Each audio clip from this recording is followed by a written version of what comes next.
trabajando. Usted se va fuera. Para levantar España. España la levantan los españoles que les dan a ustedes trabajo. Hombre, eres pues que trabajas tú. Está ahí la cámara. Trabajas tú. Tienes que trabajar tú.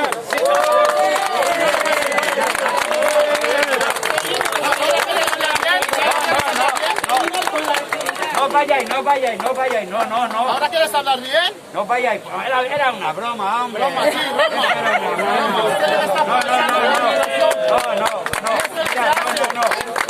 Yo tengo papel y este país para buscarme la vida. No, pero mira, vamos a hacer una cosa.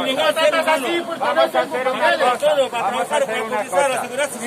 hacer una cosa. A ver, vamos escuchando, a ver de qué dice. Os voy a regularizar a todos. Ese es un Voy a dar contratos para todos. Vais a tener un alojamiento digno todos.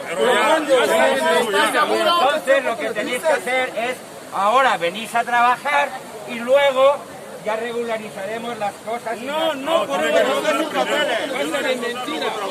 Papeles. Es ilegal. Por favor, escuchen. Antes de la pandemia, todos los trabajadores migrantes ni un ser humano es ilegal. Ni un ser humano es ilegal. Ni un ser humano es ilegal. Para trabajar en malas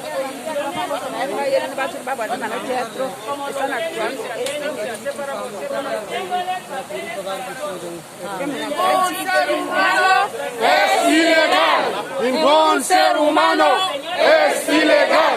Ningún ser humano es ilegal. Ningún ser humano es ilegal.